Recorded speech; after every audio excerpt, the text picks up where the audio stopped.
The Samsung Galaxy S8. My durability tests have become a rite of passage of sorts for every new smartphone that comes out. And this brand new flagship from Samsung is no different. I'll put it through a few years worth of abuse in just a few minutes. I'll make sure the phone can survive the test of time and see if the S8 is a worthwhile investment for those concerned with durability. Let's get started.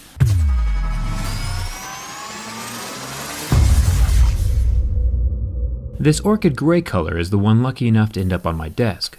A new color variation for this round of smartphones. It's nice to see something different than the standard black, gold, and silver that pretty much every manufacturer has. The phone is cold and solid feeling in my hand, so we're off to a good start.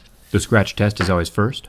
My Mo's picks do a pretty good job of seeing how scratch resistant the screen is. Plastic screens like the Galaxy S7 Active would scratch at a level 3.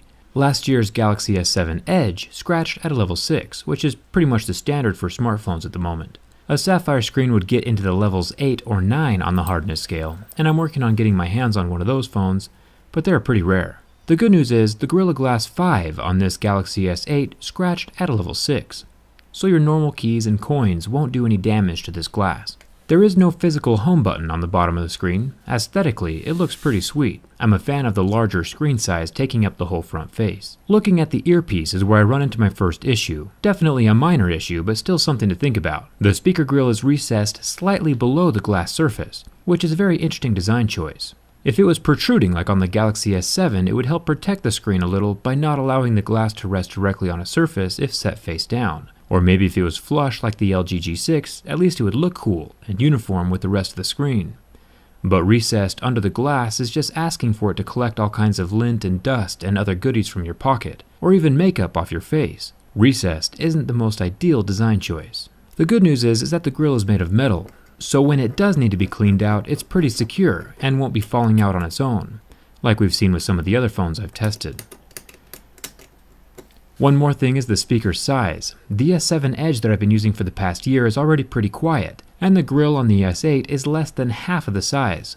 So if they shrank the internal speaker inside of the S8, it would be a terrible move. I'll have to check that speaker size when I open up and tear down the phone tomorrow. The sensors, like the iris scanner and the 8-megapixel front-facing camera, are all covered by the same glass as on the screen, so my razor blade is not leaving any marks, since the screen is harder than my razor blade.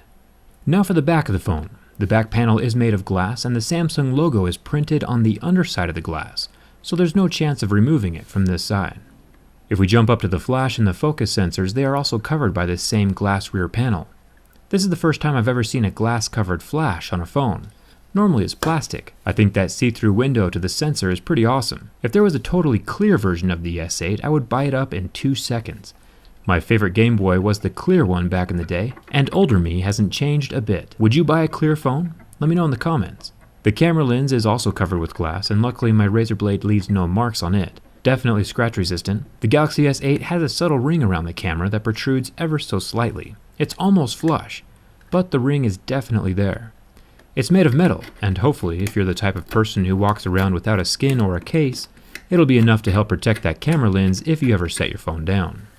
Now the fingerprint scanner, off to the right of the camera, is definitely in a unique spot. It'll take some getting used to.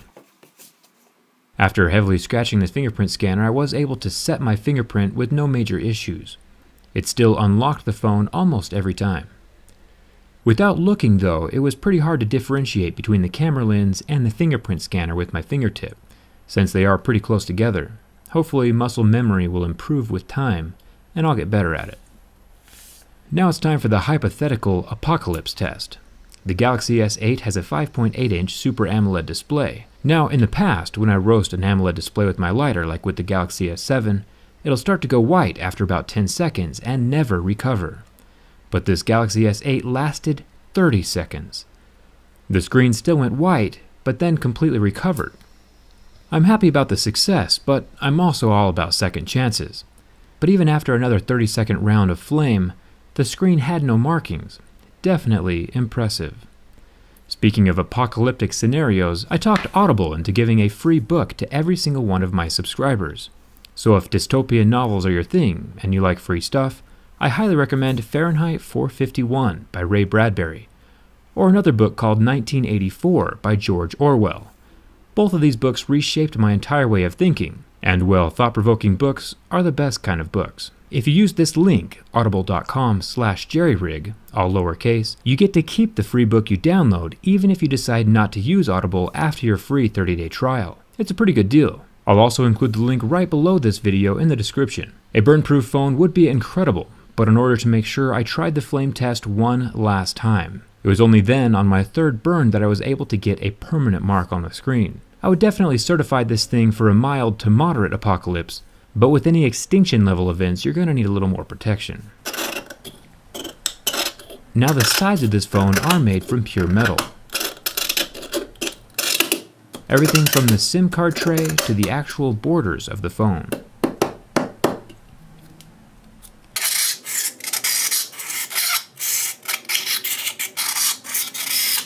The phone might look a little beat up at this point, but it's still less violent than Flying United.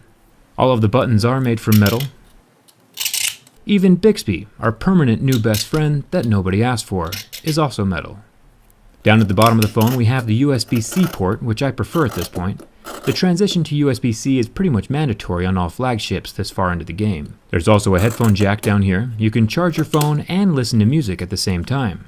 How ridiculous would it be if your phone couldn't do something basic like that? Another interesting thing about the Galaxy S8 is that the rear panel is structural. It's embedded inside the metal frame, instead of resting on top. I managed to permanently borrow the rear back panel off of what's inside's Galaxy S8 that we cut open a few days ago. It looks like the glass coloring can be scraped off from underneath the glass, leaving a cloudy clear surface behind the logo. I think it looks pretty cool. That clear Galaxy should definitely be a thing.